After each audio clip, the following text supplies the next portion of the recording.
Hello, this is Wushu Prodigy from YouTube.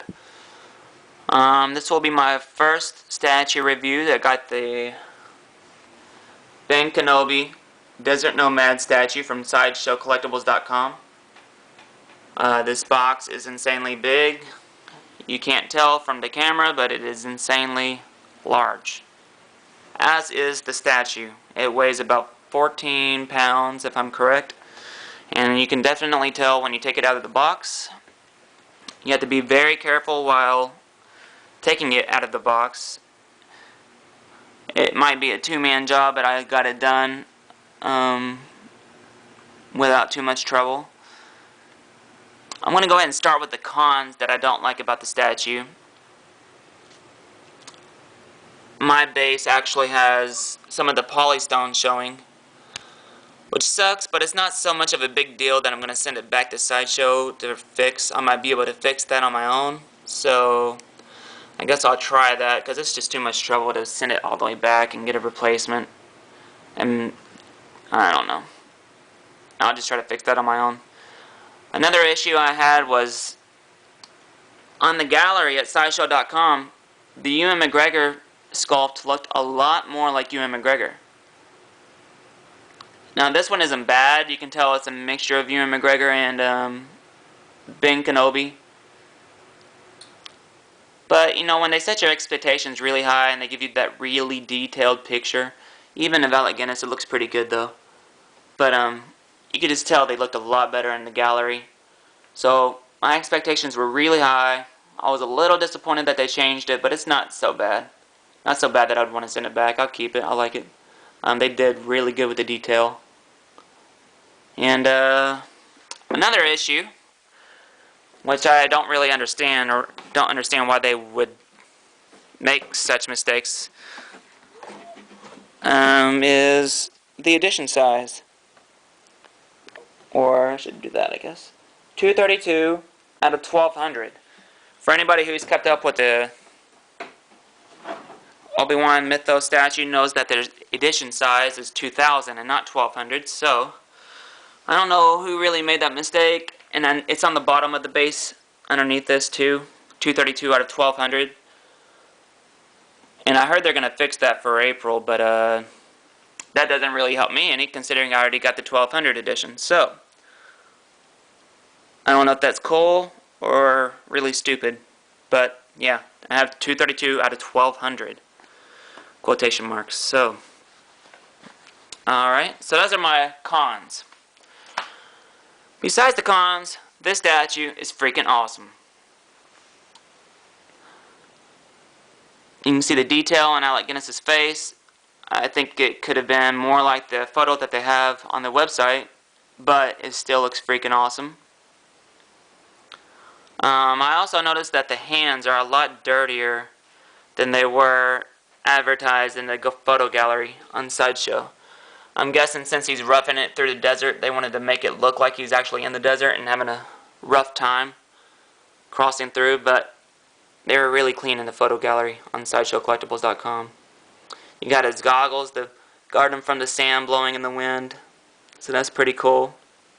That comes off if you want. You can take it off or put it back on. Obviously you want it on because it's freaking cool. Alright. You got his water cistern. You got his binoculars. I think the water cistern's over here actually. You got his armor from the Clone Wars. What is that?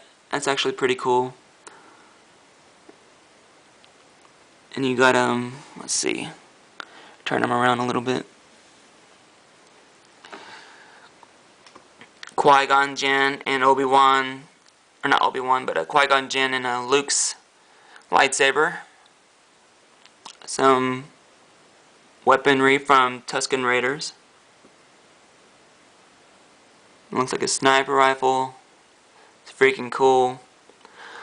The only thing I hate about buying such expensive statues is that they're so fragile, and if you're not careful taking them out of the box, then you could easily break something like this. It's a polystone leather strip, and it's easily breakable. And it really sucks because it's hard to pick this thing up without having to wrap your fingers around his leg or there's not really a good grip to pick him up with, we'll put it that way. I also think they changed the color on his armor. I thought it was blue, but maybe they changed it. I don't know why they would do that. Maybe I'm wrong. Maybe I just looked at the pictures wrong. But I definitely think they changed the color. If I'm wrong, forgive me. I'm sorry.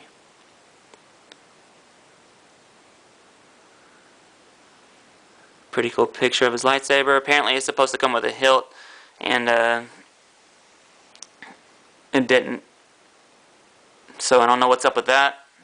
I think they took it off of the list of things that come with the statue on Sideshow.com, but they definitely advertised it earlier.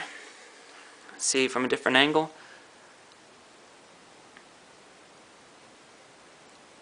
The cape is freaking awesome, blowing in the wind. You got his one leg pushing off.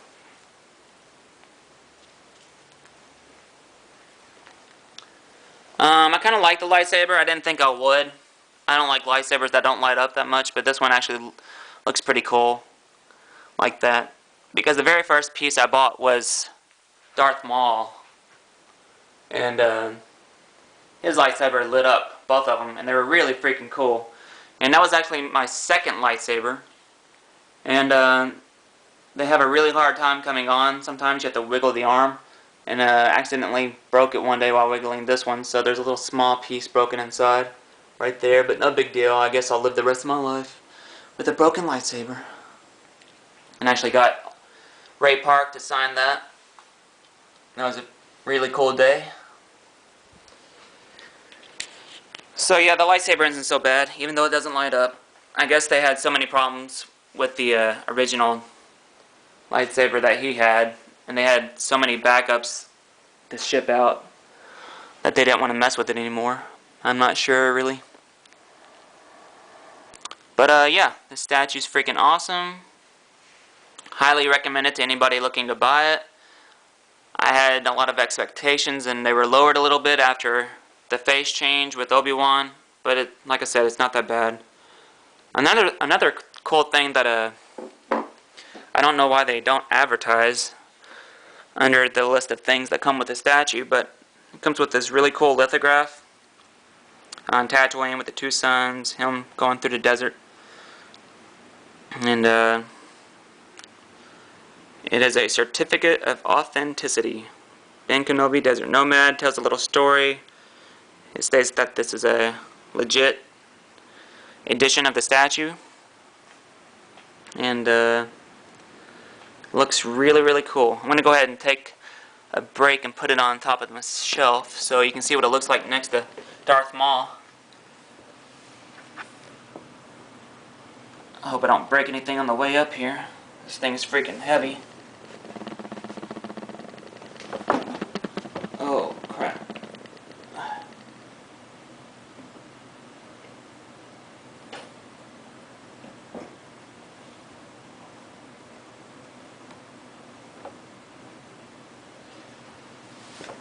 Okay, needless to say, I will not be moving him around much. I just took him down for this review only. But he looks freaking epic next to Darth Maul. I'm going to get that framed as well.